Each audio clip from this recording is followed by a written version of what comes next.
Bonjour à tous et bienvenue à Loin de Sans Foot. Olivier Brott avec vous, comme à chaque semaine, en compagnie de Jean Gounel et Sidney Faux. Les gars, comment ça va? Très Très bien, bien. merci. Oh, c'est le gros sourire. On dirait qu'il y a quelque chose qui se passe en ville en fin de semaine. On va avoir l'occasion d'en parler en début d'émission. On reviendra aussi sur l'Euro et la Copa América. J'ai l'impression qu'il y a presque une demi-saison qui est passée depuis ce temps-là avec tout ce qui est arrivé à Montréal depuis la fin des deux tournois le week-end dernier. En fin d'émission, on répondra, comme on le fait à chaque semaine, aux questions qui nous ont été posées sur Twitter. Mais d'abord, on va commencer par essayer de brosser un portrait le plus précis possible. Et les gars, vous m'excusez si j'en échappe des bouts et sentez-vous bien à l'aise de rajouter ces bouts-là quand j'aurai terminé. Le CF Montréal, on apprend mercredi après-midi par Romain Chouet de Radio-Canada que le gouvernement fédéral, Immigration Canada et Santé Canada n'ont pas donné l'autorisation au Toronto FC ou au CF Montréal de venir jouer des matchs. Donc, le constat, la conclusion, pas de match à Montréal pour le CF Montréal face à Cincinnati samedi. On devra se trouver un nouveau domicile. Une heure et demie, à peu près, plus tard, quelque chose comme ça, communiqué du CF Montréal qui dit on a l'autorisation des instances responsables de nous offrir ces autorisations-là. On joue à Montréal samedi. On est très heureux de ça. 5000 billets disponibles. 350 vont aller à des travailleurs de la santé. Les autres seront décernés, en fait distribués sous le principe du premier arrivé, premier servi, pas parmi le grand public, mais parmi les abonnés de saison. On comprend pourquoi. Écoute, la personne qui a gardé son argent avec ses billets de saison au club depuis le début de la pandémie, ils l'ont mérité d'être les premiers servis pour un match comme celui-là. Si vous pensez que c'est terminé, ben non, c'est pas terminé encore. Parce qu'après cette annonce-là, il y a justement le fédéral qui dit on n'a pas donné d'autorisation encore. Donc, en ce moment, il n'y a pas la possibilité de jouer ces matchs-là. Quelques heures plus tard, on est toujours mercredi. Non, ça ne s'est pas passé pendant un mois et demi. Cette histoire-là, ça s'est passé dans la même après-midi puis dans la même soirée. On décide finalement qu'on autorise les athlètes professionnels. On ne parle pas seulement de la MLS, du CF Montréal et de Toronto, des athlètes professionnels doublement vaccinés avec un permis de travail, même les athlètes étrangers, à traverser la frontière. Bref, on a l'autorisation de jouer au Stade Saputo et on aura un match face au FC Cincinnati à 19h30 samedi. Un, Sid, j'en ai-tu échappé des bouts? Puis deux, combien de Tylenol il a fallu que tu prennes mercredi? Écoute, j'ai fait la poétique de l'autruche à partir du moment où il y a eu la communication officielle du club de son retour. T'es allé te J'ai coucher? voilà, j'ai envoyé ma demande Mm. d'accréditation et puis on verra pour samedi. Effectivement, c'est très difficile à suivre. Il y a pas mal d'informations qui sont un peu contradictoires. On comprend qu'il y a beaucoup de parties prenantes, que ce soit aussi du côté de Cincinnati, dont les joueurs ont besoin d'être doublement vaccinés et puis avoir des exemptions même dans leur propre industrie de travail qui n'était pas comprise dans les règles du fédéral pour le franchissement de la frontière. Donc c'est Mhm. compliqué à suivre. Donc j'ai décidé de ne pas le suivre. Mais j'espère de tout cœur qu'on n'est pas sur un fiasco, tout simplement, parce que c'est vrai que lorsque les autorités fédérales indiquent qu'ils n'ont pas explicitement donné d'autorisation. Est-ce qu'on parle d'une technicalité, d'un papier à signer et que verbalement on est déjà en accord, ou peut-être que des paramètres ne sont pas définis et à ce moment-ci, peut-être que le match de samedi est en péril. Non, mais en même temps, pourquoi ce serait un fiasco? Le plus tard en soirée, on a donné l'autorisation, puis on a dit que les athlètes peuvent traverser. Donc, à partir de là, le seul problème que tu peux avoir, c'est des joueurs qui ne sont pas doublement vaccinés. Mais outre ça, qu'est-ce qui pourrait faire dérailler le train? Ben, la dernière communication qu'il y avait vue de Romain Chuyer était que le fédéral n'avait pas encore donné l'autorisation pour les organisations sportives canadiennes d'accueillir une organisation sportive américaine dans le cadre du soccer, parce qu'il faut quand même signaler la différence entre pour le hockey et le soccer, c'était le caractère événementiel, le caractère unique des finales de conférence et de la Coupe Stanley, alors que là, Ouais, on parle d'une entente qui serait sur plusieurs mois. ouais. Et c'est ça qui fait que c'est pas forcément la même chose, alors que je sais qu'on a beaucoup comparé les deux situations. C'est ça. Mais s'il n'y a rien, il Mais n'y a rien. C'est correct. en ce sens-là, Sid, tu fais très bien de ramener la comparaison avec le hockey parce que moi, j'étais le premier à m'insurger, à quelque part, à être très heureux de ce qui se passe avec le Canadien, mais à me dire c'est un double standard, là. Il y a vraiment un deux poids, deux mesures. J'ai été surpris hier à la radio, j'ai eu l'occasion de m'entretenir avec Kevin Gilmore, président du CF Montréal, puis je lui ai demandé, vous l'avez vécu comment?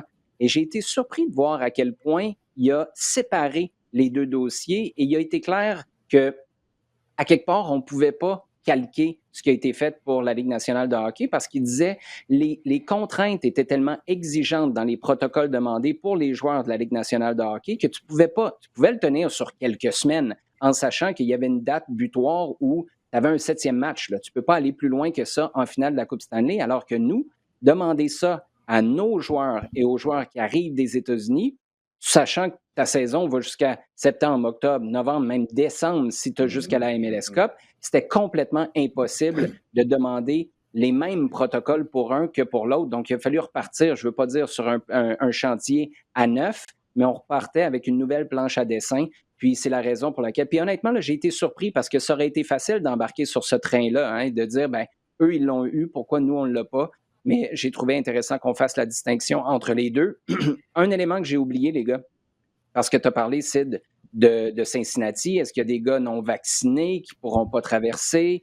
Ça, c'est clair que ça va être intéressant de voir qui sera absent lors des voyages. Est-ce que c'est sur blessure ou est-ce que c'est en raison de la vaccination? Ici, à Montréal, de ce qu'on comprend, Jean, il y en a un. Il y a Kiki Struna qui a raté les 2 premiers entraînements de la semaine. Celui de mercredi est à huis clos, à part les 15 premières minutes. Struna, ce qu'on déduit, c'est qu'il n'est pas vacciné. Donc, ce qu'on déduit, c'est qu'il ne pourra pas être du match de samedi. Là, maintenant qu'on a les autorisations, la question se pose pour vrai. Tu fais quoi avec un cas comme celui-là? J'avais des gens qui me disaient, bon, pauvre Cincinnati, s'ils ont 4 ou 5 joueurs, par exemple, qui ne sont pas vaccinés, qui ne peuvent pas venir. Personnellement, il n'y a personne qui va me faire brailler avec ça, parce qu'avec tout ce que le CF Montréal a vécu, avec Kiki Struna qui est pris dans cette situation-là, qui ne peut pas jouer, qui ne pourra pas jouer les matchs sur la route, à moins qu'il fasse des quarantaines à chaque fois à son retour, avec ton coach Thierry Henry qui est parti, avec ton coach des gardiens qui est parti, avec Eric Hurtado que tu as été obligé d'échanger, il n'y a personne qui va venir me faire brailler pour le cas des équipes qui viendraient pour un match seulement. Ceci dit, là, tu fais quoi avec Kiki Struna? C'est une grosse question. Si on présume qu'il n'est pas vacciné. Qu'est-ce que tu fais? Je voudrais d'abord exactement savoir ce qu'il en est et quelle est la position à terme, parce que ça, c'est une situation qu'il est facile, qu'il est facile, d'une façon globale, de gérer sur l'événement, sur le match là. Maintenant, c'est une question qu'il faut poser plus sur le plus long terme. Qu'est-ce qui Tout à va se fait. passer avec lui? Est-ce que ça va se faire? Est-ce que non? Et à partir de là, prendre des décisions. Si tu vois que, comme dans certains cas, on a vu des joueurs qui ne voulaient pas ou qui disaient qu'ils n'étaient pas à l'aise d'être vaccinés. Bon, dans ce cas-là, je pense que c'est pas mal clair. Tu prends les décisions qui s'imposent, à savoir est-ce que tu es mieux de partir ailleurs, clairement. Mais oui. Donc, Mais je pense que j'allais juste dire, Jean, qu'à court terme, ça te met quand même dans le pétrin, là, à très, très court terme aussi, parce que je suis d'accord qu'il faut que tu regardes sur les semaines, les mois à venir. En ce sens-là, le fait qu'on soit en fenêtre des transferts, je pense que c'est peut-être quelque chose qui pourrait avantager le CF Montréal, parce que si c'était arrivé au bout de 2 ou 3 semaines de la saison, là, ça te met dans le trouble, parce que tu as tellement longtemps à attendre dans cette situation-là. Ceci dit, samedi, tu joues contre Cincinnati. Kamal Miller est à la Gold Cup. On va en parler tantôt ouais. d'ailleurs. Tu as Kiki Struna qui n'est pas disponible. Ça te laisse seulement Rudy Camacho comme partant, indiscutable, ceux que tu aurais reconduits match après match s'ils avaient été là. Ça donne tout un défi pour la fin de semaine. Ah, ben voilà, alors là, c'est l'autre niveau du débat, je dirais, qui rentre dans le purement Sportif. sportif et tactique Mm. pour un match ponctuel. Qu'est-ce que tu fais? Oui, tu n'as que sensiblement que Camacho, donc tu vas forcément devoir, je ne vais pas dire improviser, mais trouver une solution parce qu'il y a l'effectif quand même limité et on s'entend que là, pour techniquement un premier match à domicile, tu n'as pas l'effectif dans un état parfaitement propre. Donc, il faut bricoler, il faut trouver une solution ponctuelle sur ce coup-là. Qu'est-ce que tu fais? Tu as des joueurs qui ont déjà joué à ces postes-là. Tu as la possibilité de changer Il y a ton Waterman et Basson. système de jeu. Il y a Waterman, Basson qui seront, je présume, les joueurs aux côtés de Rudy Camacho, là, sauf erreur ou gros pépin physique. Voilà, où tu repenses ton système. Est-ce que tu repasses à 4? Est-ce que voilà, il y a moyen de bricoler sur ce match-là ponctuellement. Maintenant, il est certain qu'il y a d'autres décisions qui doivent être prises, toutes relatives un petit peu au cas de Strudel, en tout cas qui sera au centre de la réflexion qui va avoir lieu. Il y a eu deux départs entre Sejic et Hurtado qui permettent au CF Montréal d'avoir un petit peu de marge, de prendre un certain nombre de décisions. Je ne serais pas surpris de voir justement une arrivée ou une décision prise assez rapidement d'ici, on est mi-juillet, d'ici la fin de semaine prochaine peut-être. Oui, et ce serait fascinant d'entendre les toutes premières conversations d'Olivier Renard avec une cible potentielle. La première question, es-tu vacciné? La deuxième question, es-tu vacciné 2 doses? Troisième question, c'est soit, peut-être qu'on se reparle un autre jour, mon ami, ou, OK, continuons les discussions. Sid, revenir à Montréal, ça fait quoi à la pression qu'il y a sur l'équipe? Est-ce que tu en as plus ou est-ce qu'au contraire, tu es revenu à domicile puis tu t'enlèves un peu cette pression-là d'aller chercher des résultats à domicile, entre guillemets, mais constamment à l'étranger? Bon, ça fait du bien mentalement pour l'équipe. Ça, c'était une évidence. Ça se voyait aux entraînements.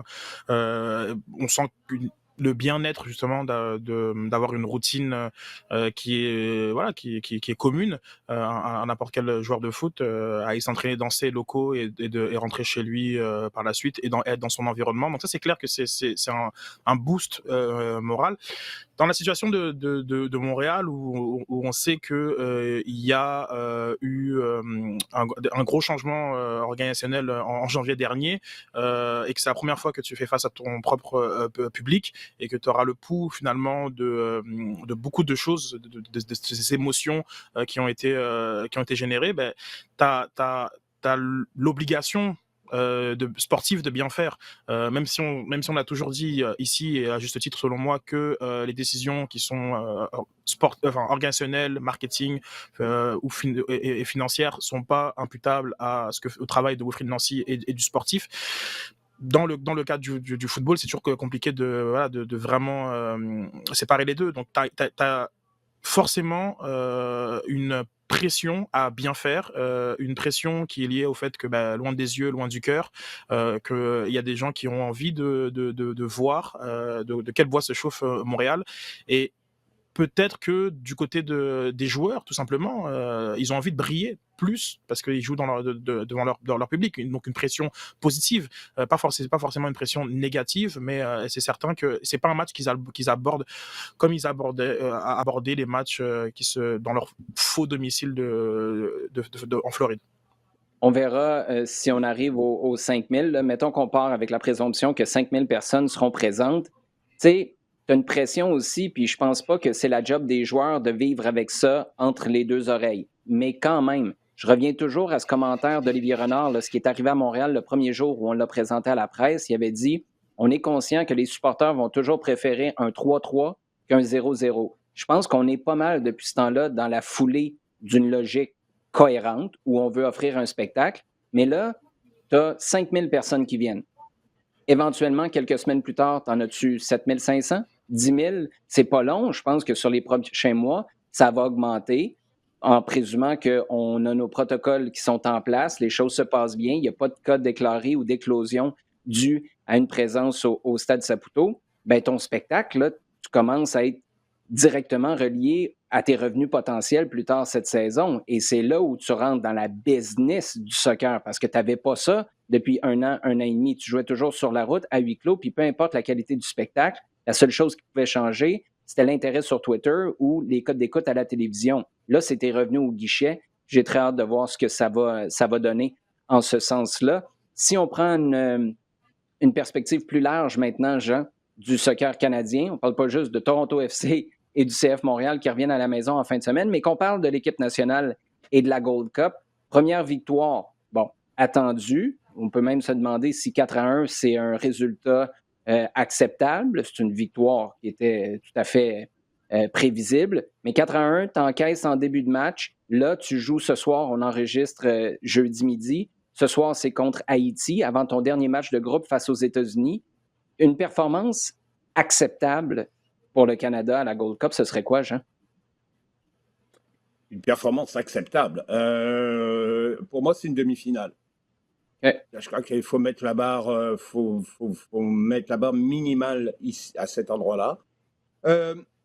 Sur le premier match contre la Martinique, tu me peux mettre de côté un petit peu tous les éléments afférents au début d'un tournoi, coïncidant avec deux joueurs majeurs qui ne sont pas là.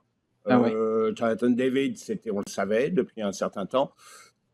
Alphonso Davies, ça s'est décidé, voilà, il s'est blessé très peu de temps avant le début du tournoi, donc tu perds quand même deux joueurs sur lesquels tu misais énormément, surtout que de l'emphase a été mise par nous-mêmes d'ailleurs sur la nature beaucoup plus offensive du jeu et le talent offensif qu'il y a dans cette équipe. Sans parler de ce qu'il y a autour, parce qu'il y a clairement quelque chose de bien autour, mais c'est vrai que ce qu'on a vu, c'est des qualités offensives, parce qu'on a parlé de David, Davis, Larin, Cavallini, Corbeanu, etc. Donc, on a dit que c'était... Qu'est-ce que tu fais, Jean? Qu'est-ce que tu fais avec Junior Hoylett, meilleur passeur de l'histoire de la sélection, avec 4... Hey, d'ailleurs, Jean, je veux t'entendre là-dessus. Quand tu as vu cette stats-là, parce que c'est un record depuis le week-end dernier, Junior Hoylett est le meilleur passeur de l'histoire de la sélection canadienne avec 14 passes décisives. Il me semble que c'est pas beaucoup, ça. Non, ça veut dire qu'on part de pas mal loin. Ça veut dire qu'on part de pas mal loin. En plus, on a joué souvent, le Canada a joué souvent dans un système où il était plus un finisseur plutôt qu'un passeur. Ce qui est limite un peu, mais bon, il ne faut pas se cacher. On part de très loin, clairement. Alors, ce que je veux dire sur le premier match, oui, 4-1, après avoir été mené 1-0, je te dis, il y a encore mettre ça sur le compte d'un début de tournoi. Tu as face à une équipe qui est rentrée peut-être un peu mieux que le Canada, parce qu'il n'y avait peut-être pas forcément les mêmes attentes et de façon simple, on a le même niveau de pression. Mais la réaction a été bonne parce qu'elle a été rapide. Et sur l'ensemble du match, je regarde quand même la qualité des occasions créées. Je ne parle pas des buts simplement. Les buts sont venus de façon... ils sont allés les chercher de façon très, très pro, au sens où tu vois que le travail d'approche, la préparation, elle était là. Ce qui a été demandé à Buchanan, qui a encore eu un match top. Mais ce que je vois aussi, c'est les occasions que les Canadiens se sont créées, qui n'ont pas été converties, mais il y en a eu pas mal, et surtout très variés, que ce soit avec Osorio, que ce soit en passant par des centres. Il y a eu l'AEA de son côté à créer des choses aussi. Donc, il y a eu du très positif à prendre. Clairement, le match contre Haïti, c'est autre chose, parce qu'il y a maintenant comme un vécu par rapport à cette équipe-là, qui remonte à... Bon, on va le faire remonter à la dernière Gold Cup, on ne va pas remonter trop loin non plus, mais qui remonte à la Gold Cup. Il y a eu un épisode supplémentaire avec les matchs de qualif Coupe du Monde qui font dans un environnement à part. Clairement, c'est une équipe qui a aussi posé des problèmes aux États-Unis lors du premier match. Donc, 1-0 seulement. Absolument pas le prendre à la légère. Je veux dire, Ouais, ben, tu vois, le gagner 1-0 ce match-là, ça suffirait parfaitement. Ça suffirait Sid, parfaitement, vraiment.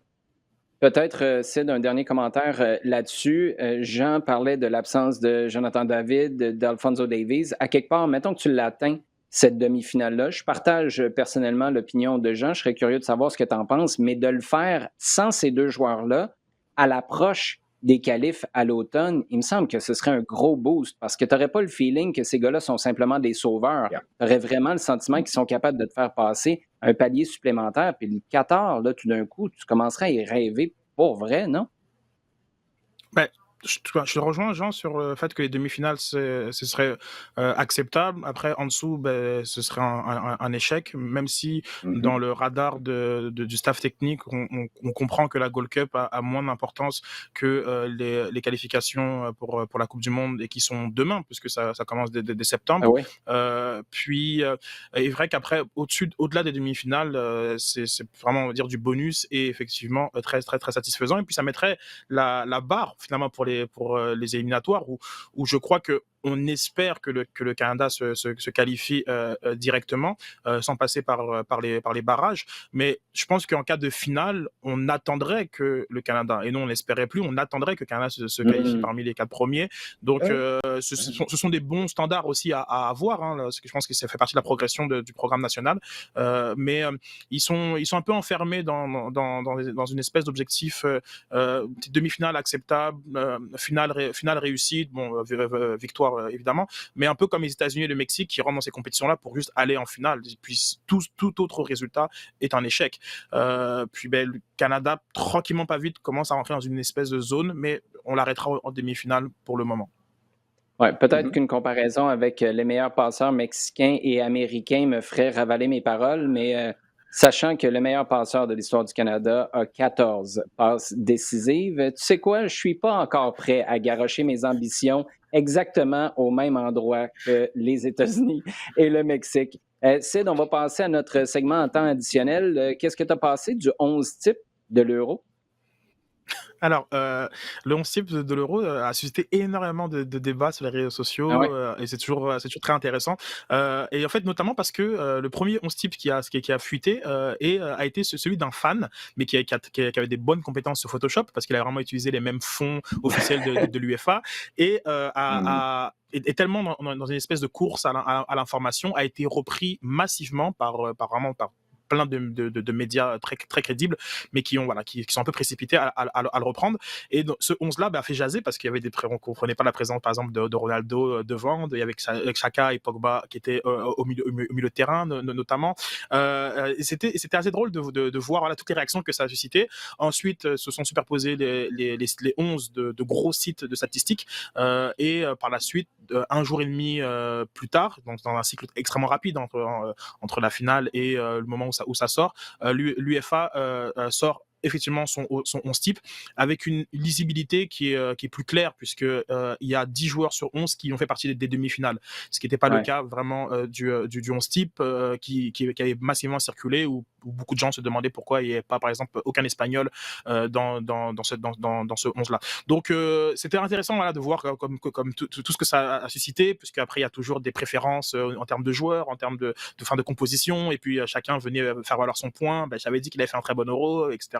Un tel, etc. Bon, c'est toujours drôle, c'est vraiment les vrais débats de foot comme un petit peu qu'on aime. Puis voilà, le 11 qui a été vraiment par un panel quasiment d'une vingtaine de personnes qui ont fait le 11 de l'UEFA. Ça part vraiment d'anciens coachs, de très grands joueurs. C'est quand même un vrai beau panel. Maintenant, comme je dis, la lisibilité elle est plus claire, mais bon.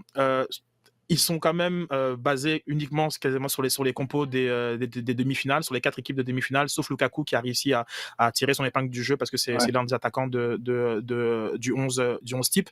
Et je me demande un petit peu aussi si on n'a peut-être pas mis de côté certaines performances individuelles significatives malgré que le collectif, en tout cas que l'équipe, ne se soit pas rendue aux demi-finales. Il y a un petit peu ce côté-là de je regarde juste les 3 derniers matchs et puis je te fais le 11 type de l'Euro. Donc à quel point voilà, ça raconte l'histoire de l'Euro, ça c'est toujours un peu débattable, mais c'est un 11 qui est très cohérent avec vraiment tous les avec Sterling, Jorginho, beaucoup de joueurs qui Donnarumma évidemment, comme beaucoup de joueurs qui font aussi qui ont fait l'Euro tout simplement. Jean, je vais t'entendre là-dessus dans un instant, mais juste une petite réflexion sur le gars qui a publié son type et qui a été capable de manigancer un visuel qui fonctionne. Si tu es l'UEFA, tu te poses la question, est-ce qu'on y envoie une mise en demeure ou une offre d'emploi?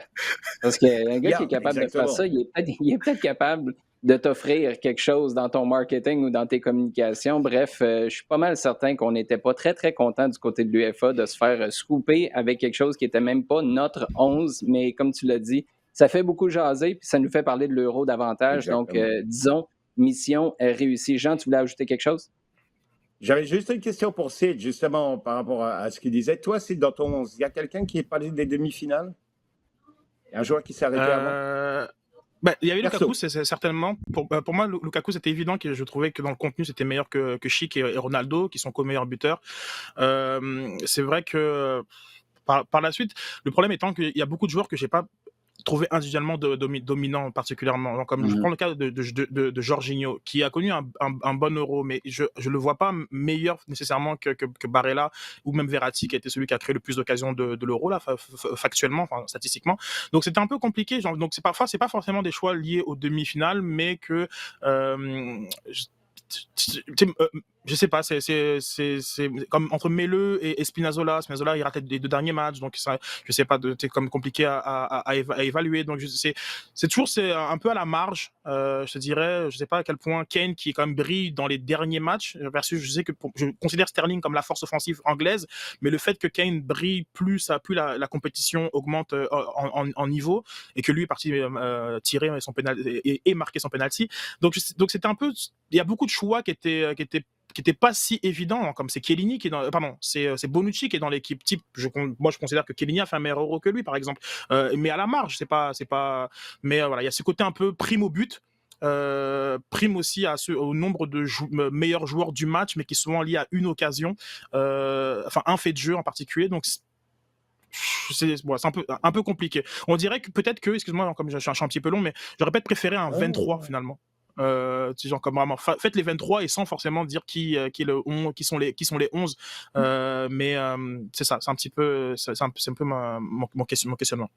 Toi, quand tu fais ton alignement quand tu fais ton alignement de départ, là, quand tu coaches une équipe, Sid, tu dis-tu, ouais, ben, moi, j'ai mon groupe de 23. Arrangez-vous avec ça, moi, je m'en vais prendre ma douche. Je reviens. Mais ce serait peut-être plus représentatif finalement. Donc il y a une réflexion à faire par rapport à un 11 qui est dans une composition forcément où il y a des choses qui font moins de sens. Par exemple, à partir du moment où on décide que le 11 joue en 4-2-3-1 ou en 4-3-3, il y a des choses qui font plus ou moins de sens. Donc je sais pas, à explorer. Et si tu as besoin de 20 personnes pour en choisir 11, tu aurais besoin de quoi pour faire un groupe de 23 au grand complet? Puis de toute façon, ça ne rentre pas dans un tweet d'un gars obscur là, qui réussit à se mettre sur la map avec un visuel sur Twitter. Donc voilà, c'est la raison pour laquelle on y va avec un 11. Si on se dirige du côté de l'Amérique du Sud, Jean, la Copa América, enfin remportée par Lionel Messi. Premier titre pour l'Argentine depuis 1993. Première finale gagnée au 21e siècle, c'était la 5e de l'Argentine. Est-ce que ce sacre-là, ça fait automatiquement de l'Argentine un prétendant pour la Coupe du monde au Qatar? Pas automatiquement, non. Parce que j'allais dire, je vais prendre ça pour un non. Voilà. Non, parce que clairement, ce qu'on a vu, c'est une équipe qui est encore en train de trouver ses marques et petit à petit, qui a progressé. Tu prends le début de la compétition, tu regardes la finale, tu vois qu'il y a une équipe qui a trouvé certaines certitudes. Je pense qu'il reste un ou deux endroits où elle est floue. Elle ne me semble pas avoir la solidité de certaines équipes qu'on a vues. Voilà, on va prendre l'Euro tout simplement. Mais je pense que ça peut être valable d'ailleurs ailleurs. Mais je crois que c'est encore un champ, c'est perfectible, pardon, d'ici 1 an et demi, et que dans l'état actuel des choses, je pense qu'il y a encore vraiment trop d'endroits où je suis pas persuadé. Maintenant, ce que Scaloni a fait et que ses prédécesseurs n'ont pas réussi à faire, et c'est là qu'il y a eu un pas de géant qui a été fait, c'est comment, pas simplement intégrer Messi, mais comment trouver un environnement dans lequel Messi peut donner le maximum. Et ça passe pas forcément par lui, ça passe par tout l'entourage. Et je pense que là où il a trouvé quelque chose de fort, c'est dans son positionnement et dans le choix des joueurs qui l'entourent au milieu de terrain. Parce que De Paul, pour moi, c'est le joueur du tournoi. Et c'est vraiment le gars qui a fait. Il est pas exactement à la même place, mais les grands joueurs ont souvent un gars pour les épauler ou qui sont très proches d'eux. J'ai l'impression que c'est un peu le Valdano de Maradona, quoi. Le joueur qui a une complicité sur le terrain, en dehors, parce que tu vois qu'il évolue dans la même zone et il fait toute une partie du travail justement pour libérer Messi et le mettre dans des meilleures possibilités. Lo Celso, parce qu'il a une complicité avec Messi au niveau du relais, vraiment. Paredes, qui n'est pas complètement un milieu défensif et qui rentre dans le jeu. Donc là, il y a une dynamique qui a été créée qui est bien. Les entrées-sorties de Di Maria, de Gonzalez, tout ça, j'ai trouvé ça bien. Je pense que c'est perfectible en défense, parce que Otamendi, voilà quoi. Mais c'est le problème depuis 10 ans, ça a toujours été, on l'a déjà dit ici. Le problème, ça n'a pas été Messi et ça n'a pas été la capacité offensive de cette équipe, ça a été l'assise à partir de laquelle tu construis le jeu, c'est-à-dire à partir de derrière. Et quand tu vois qu'un gars comme Mascherano était le cadre de cette équipe pendant des années et des années, tu dis, ah waouh, il n'y a pas eu vraiment une relève pour assurer. Donc c'est une équipe qui est encore perfectible, à mon avis, avant qu'on puisse en faire un des 5 favoris pour la Coupe du Monde. Comme si la fin de semaine ne s'était pas assez bien passée pour Lionel Messi, Sid qui remporte finalement sa Copa América. Quelques jours plus tard, on entend que Léo s'est entendu avec le Barça pour une durée de 5 ans. Ça, c'est un peu surprenant. J'ai hâte d'entendre là-dessus. Et pauvre Léo est obligé, du moins c'est les rumeurs qui circulent en Europe, de couper de moitié son salaire. On rappelle qu'il était à 125 en moyenne, là, 125 millions d'euros par année, parce que c'était 500 millions d'euros pour les 4 dernières saisons. Pauvre Léo, donc obligé de, je ne sais pas, sacrifier un peu la qualité des aliments qu'on va trouver dans son frigidaire, je présume, pour les 5 prochaines années. Comment tu accueilles ça? D'abord, est-ce que tu penses qu'il va au bout de ces 5 ans, parce que ça l'amènerait à 39 ans et ça ferait 26 ans à ce moment-là qu'il serait sur les ligues du Barça? Non.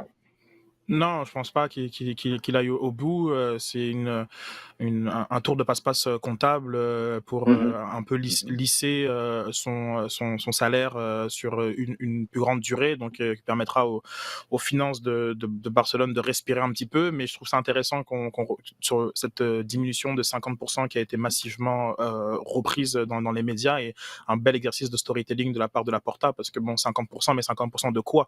Parce que lorsque le contrat de Lionel Messi a échu là au début du mois de juillet, dont on a révélé les termes, j'ai trouvé ça fascinant, le nombre de sportifs américains, notamment comme dans le monde du basket, qui se sont dit aïe, moi j'envoie mon fils dans le football, ou ma fille dans le football. C'était fou à quel point, comme ils ont réalisé, mais c'est comme cet athlète est largement l'athlète le plus payé du monde d'un point de vue salarial. Donc j'ai trouvé ça drôle qu'on spinne beaucoup sur le moins 50%, mais ça fait peut-être même encore de lui le mieux payé d'un point de vue salaire dans le monde du foot.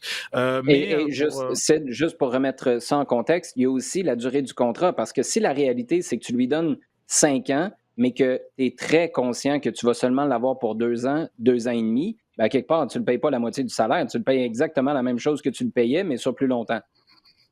Tout à fait.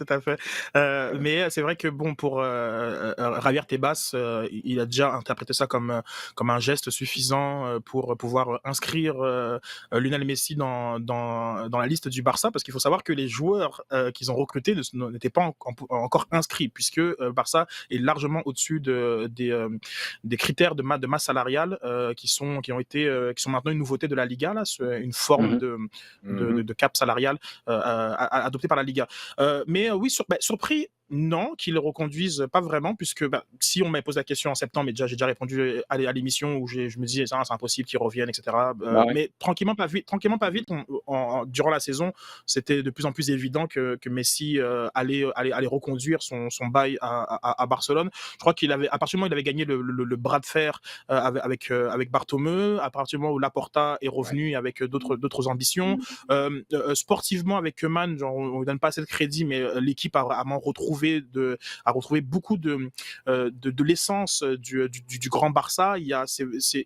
On voit l'élimination en huitième contre Paris Saint-Germain comme quelque chose de binaire, mais il faut, sur l'ensemble de la saison et sur le contenu, même cette Copa aussi qui avait été vraiment bien, cette Copa espagnole qui avait vraiment été très bien accueillie, leur victoire. Donc il y a quand même beaucoup d'éléments qui faisaient en sorte que, puis même l'arrivée d'Agüero, qui on sait que c'est vraiment l'un de ses amis d'enfance, donc beaucoup d'éléments qui fait que bon, c'était un peu l'évidence même qu'il signe. Et puis même, je te dirais que c'est de la victoire en Copa América. Cette espèce de... Je pense que ça fait partie aussi de choses qui fait, écoute, voilà, moi j'ai fait ce que j'avais à faire maintenant avec l'Argentine et j'ai plus forcément cette envie ou besoin d'aller prouver quoi que ce soit ailleurs. Et puis voilà, c'est quand même un autre projet qui était un peu sur la table, que ce soit celui du Paris Saint-Germain ou celui genre comme Manchester City plus NYCFC/MLS. Peut-être qu'à ce moment-là, comme tout ça avait l'air un peu moins important à ses yeux après la victoire. Je suis pas mal certain que dans quelques années, là, quand le Barça va dire, bon, on s'était entendu que ça allait être pour 2-3 ans, puis les 2 années ou 2 années et demie restantes à son contrat, on pourrait peut-être donner un coup de pouce avec les finances, puis si ça vous tente de lui donner un nouveau défi, où il pourrait apprécier son ballon, parce que là, il commence à faire lourd, ça fait... Je pense qu'il y a une couple d'équipes MLS qui vont lever la main puis qui vont aller voir Don Garber en disant, Don, y a-t-il de l'argent qui traîne à quelque part là, dans un tiroir à New York, à notre siège social, parce qu'il me semble que ce serait un move intéressant. On est loin de là, mais on se le souhaite tous. Ce serait extraordinaire quand même d'avoir Messi. Imagine si Ronaldo revenait aussi et on était capable de les avoir, même si c'était à l'approche de la quarantaine. On a vu ce que ça donnait avec Drogba, des gars qui se gardent en forme comme ça et qui ont une hygiène de vie extraordinaire. Ils sont capables d'être très performants encore, même tard dans leur trentaine. Petit commentaire, Jean, sur un match avec une mission noble, intéressante, touchante, un match entre l'Italie et l'Argentine, justement, champion d'Europe et champion de Copa América.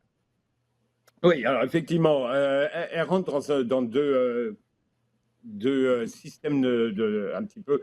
Le premier, c'est que la FIFA s'est débarrassée de la Coupe des Confédérations. Et on veut revenir à quelque chose en attendant, parce qu'elle veut faire de la place pour le mondial des clubs. On en a parlé, on aura l'occasion d'en reparler beaucoup de fois. Elle a remis au goût du jour ce qu'on appelait le trophée Artemio Franchi, qui est un vieux trophée qui mettait aux prises le champion d'Europe et le champion d'Amérique du Sud, qui donc avait lieu tous les... avait lieu tous les 3-4 ans, et encore c'était assez chaotique comme fréquence, là, avec des tournois comme qui la vont Copa avoir lieu América. de façon plus régulière. Ouais, voilà. Ça devrait avoir lieu assez régulièrement. Bon, maintenant, ce match-là ponctuel, il vient sous l'ombre de Diego Maradona. Et je pense qu'il y a quelque chose à faire justement dans cette optique-là. On a vu à la Copa l'hommage à Maradona qui a été fait au Brésil. Exact. Absolument fantastique, magnifique, vraiment prenant. Et c'est une façon d'honorer quelqu'un pour qui la FIFA n'a jamais fait des tonnes et qui a souvent été en conflit avec la FIFA. Donc c'est une façon aussi de dire, bon ben, ok, on a eu des grosses, plus que des grosses frictions, mais voilà, il y a un moment où on doit nous-mêmes reconnaître qu'il était au-dessus de pas mal de choses et de toutes ces discussions et embrouilles qu'on a pu avoir. Sid, on va y aller avec nos sujets chauds, si tu le permets. La première question, j'ai hâte de voir ce que tu vas me répondre, parce que c'est Damien Meunier qui nous dit votre favori pour le ballon d'or à ce jour, c'est qui? Mais là, tu n'as pas le droit de faire comme tu voulais faire avec ton style de l'Euro tantôt, puis de dire, moi, je vous sors une poche de ballons d'or, puis je vous en sors une liste de 10 ou 15. Tu n'as pas le droit de Yeah. faire ça. Il y en a un, il y en a juste un qui va être donné. Puis si tu étais pour le donner aujourd'hui, tu irais avec qui? Avec Messi. Pour moi, puis je pense même ce sera un plébiscite. On n'est pas dans son année de 90 buts là, mais moi je suis certain que je pense que en France, la Copa passait à 2 heures du matin, et puis c'est pas mal le cas de beaucoup de personnes en Europe, mais le nombre de gens qui étaient branchés sur les réseaux pour voir la finale et qui espéraient un titre de Messi. J'ai vu des images d'un club, je pense, au Bangladesh, je crois. Ouais. Enfin, il y avait des choses complètement folles, et puis il y a une joie, une communicative, même si c'est marginal. Il y a quand même des gens, même au Brésil, qui supportaient l'Argentine. Donc moi, je pense que ce sentiment-là, il est aussi partagé par des joueurs, par des capitaines, par des sélectionneurs, et aussi par certains journalistes, et je pense que Messi, qui était déjà l'un des favoris sans qu'on s'en rende compte vraiment. Juste regarder, mais avant la Copa, c'est lui qui a marqué la combinaison but-passe était à 46, et après, donc c'était lui qui était le plus élevé derrière, devant les Lewandowski, Mbappé par exemple. Donc il était un petit peu là, mais on voulait pas vraiment le dire, parce il y a forcément l'Euro, où on se dit, s'il y a un joueur européen qui brille dans l'Euro et qu'on est capable aussi, genre comme De Rolier, à une bonne saison de club, ce joueur-là, il va émerger. Donc, mais est-ce que là, Jorginho, qui a fait une sortie, qui dit bah, je suis celui qui a le plus gagné, il incarne vraiment le succès de l'Italie? Bon, pas vraiment non plus. Est-ce que Lewandowski, qui forcément avec la Pologne, sort au premier tour, est-ce que lui peut aller la chercher? Mbappé, c'est son penalty raté qui reste dans l'idée, dans l'imaginaire collectif. Puis finalement, il n'y a plus personne vraiment, puisque genre comme quel autre joueur, Kevin De Bruyne, qui malheureusement aussi a été blessé durant la compétition, même si City fait une bonne saison. Il n'y a aucun joueur qui sera un joueur qui vraiment, ce que Modric a fait pour réussir déjà à faire bouger un petit peu le binôme Ronaldo Messi, c'est quelque chose. Et puis il y en a pas un qui est proche de ça, malheureusement, pour eux. Donc pour moi, Messi, ce sera Messi de loin. De limite, je pense que c'est même pas. Quand je vois, même ce qu'on fait des Van Dijk et qui n'ont pas réussi à l'avoir, je vois même pas comment d'autres joueurs. Parce qu'il faut comprendre aussi, genre comme je suis un peu long, désolé, mais il faut comprendre que là, après, il va pas se passer grand-chose non plus. Je sais, on va pas de septembre à décembre, il y a rien qui nous fera dire, ah oui, il a marqué un but dans la première journée de Ligue des Champions, ou quelqu'un a fait un triplé ici. Ok, très bien, mais bon, qu'est-ce que ça vaut par rapport à tout ce qu'on vit entre janvier et juin? Avant de poser la question du staff à Jean, Sid, il t'a fait quoi, Jorginho? Pas grand chose, mais je trouvais que sa déclaration était assez présomptueuse, parce que malheureusement pour lui, il est victime un peu du changement au Ballon d'Or, où la question, c'est plus trop c'est quoi la question, entre footballeur de l'année et meilleur joueur du monde. Mais je veux dire, si les Ribéry et de ce monde, Iniesta l'ont jamais eu, alors qu'ils avaient parfois des saisons qui cochaient tout en termes de performance individuelle et slash collective. Enfin, Jorginho, il peut oublier ça, mais c'est pas le plus important. Il est champion d'Europe et c'est très bien. Je voulais juste vérifier s'il n'y avait pas eu un accro à quelque part. Là. Vous êtes croisés au restaurant, puis il avait commandé la même chose que toi, puis finalement, vous avez... OK. C'était le dernier, effectivement. Exactement. Je voulais juste être certain. Question du staff, Jean, qui nous demande quel transfert annoncé déjà ou attendu sur la scène internationale est le plus intéressant cet été pour toi? Je vais y aller d'abord avec, parce que j'en ai déjà parlé, et parce que c'est un côté favoritisme là, c'est De Paul à l'Atlético. Je pense que là, Simeone est en train. Bon, il va être pris avec cette histoire d'échange, peut-être Griezmann-Saul, qui est discutable. Mais je pense que celui-là, personnellement, il me fait vraiment plaisir. Sinon, écoute, c'est à partir du moment où le cas Messi finalement est réglé, c'est très bien. Tout ce qu'on pouvait mettre comme hypothèse ou possibilité part un petit peu de côté. Haaland, Haaland sur lequel là, il était resté un petit peu dans l'ombre ou peut-être l'année quelque part au-dessus de l'Euro, mais on n'en parlait plus beaucoup. Là, il revient Ah, fort et puis on parle d'un nouvel intérêt du Real pour lui.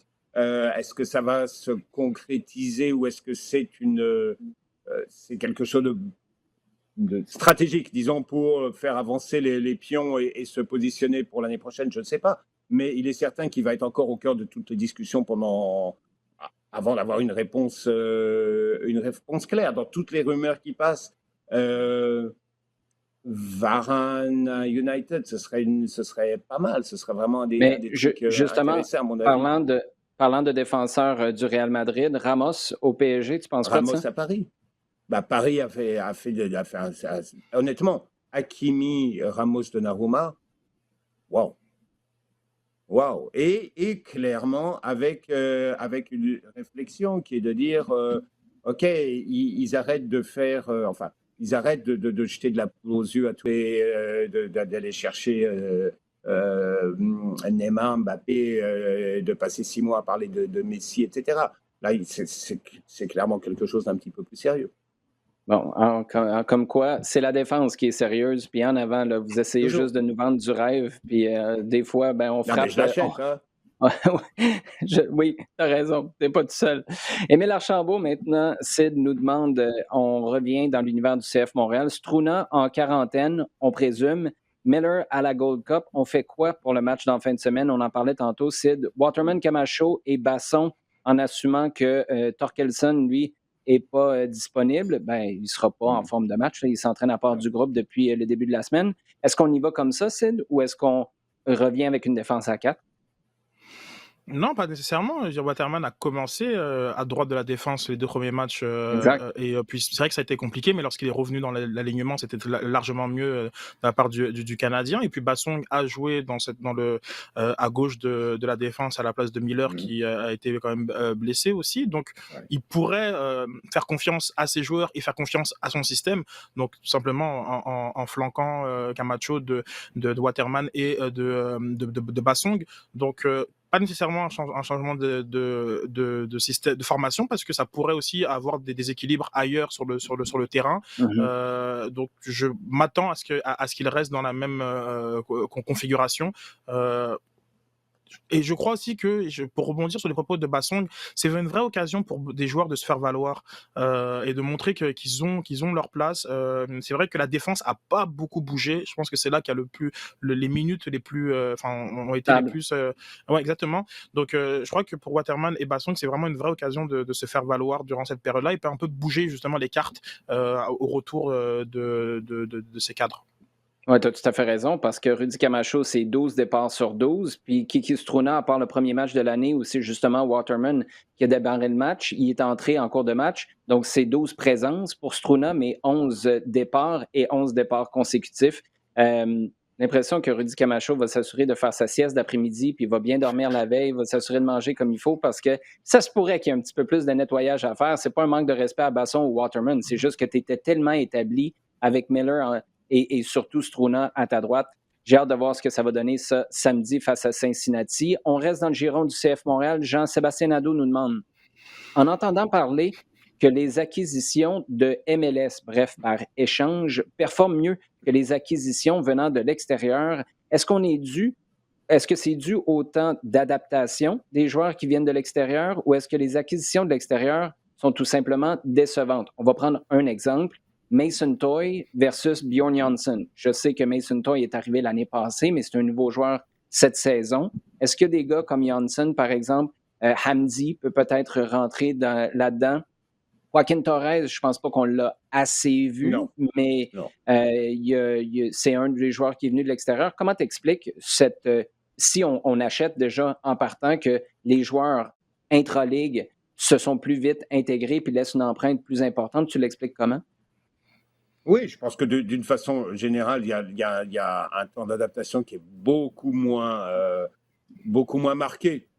Tu vois que des joueurs qui connaissent le circuit, qui sont déjà dedans, d'abord connaissent les équipes et il y a quand même un certain confort à jouer, même si tu passes d'un club à l'autre. Tu joues à peu près les mêmes équipes, tu connais les gars, ils ne vivent pas tous en vase clos complètement, enfin, pas trop en ce moment, disons.